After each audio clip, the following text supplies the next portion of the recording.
plynú, pripomína mi to deň, keď zo všetkých ľudí mohli splynúť naše telá horúce. Na taký popletený citom čistý, nevnímali sme to zle. Aj po ťažký rok vždy ty istý, prečo ťa osud dostihne? Tak vráť to späť, nemám odpoveď, čo sa nám stalo, hľadám cestu a uver v nás, chce to iba čas, prečo sme tí, čo byť spolu nesmú. Vie, kto mi lásku dá, kto vie, či mi odpustia, viem, že ešte silu mám, pomôžme, kto vie, kto vie, kto mi lásku dá, môj svet, my sme zaháli tma, kto vládne, oči nevidia, tvoj svet, kto vie, Ani po dlhom boji ja to nevzdám, neverím na mŕtve sny. Svoj osud dávam tebe, dávam hviezdám, kto nás už oslobodí. Tak vráť to späť, nemám odpoveď, čo sa nám stalo, hľadám cestu a uver v nás, chce to iba čas, prečo sme tí, čo byť spolu nesmú. vie, kto mi lásku dá, kto vie, či mi odpustia, viem, že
OK.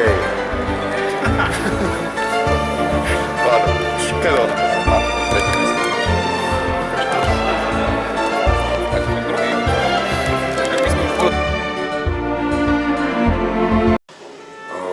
V prvom rade chcem pogratulovať chlapcom k 3. miestu. Škoda, jeden zápas, ktorý sme nezvládli.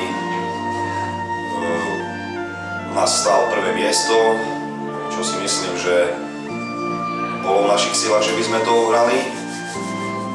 Myslím, že trošku sme potešili sponzora, trošku sklamali, čakali od nás viac, no ale chlapci si myslím, že podali maximum v každom zápase, maximum výkonu, takže to 3. miesto potešilo. V tej salovke chcem trošku dodať, oproti minulým rokom úroveň tejto salovky bola úplne nízka. Organizácia, rozhodcovia na úplne slabej úrovni. A čo ma ešte viac akože sklamalo, to vyhodnotenie a ceny, ktoré boli boli dané za prvé, druhé, tretie miesto, nezodpovedali danému štartovnému, ktoré každé jedno mužstvo dalo do tejto salovky, takže úplne bez úrovni aj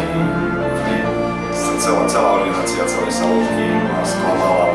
Neviem, ako ostatné mužstva na to reagujú, ale po všetkých rozhovoroch s tými mužstvami asi budú so mnou súhlasiť a aj súhlasia.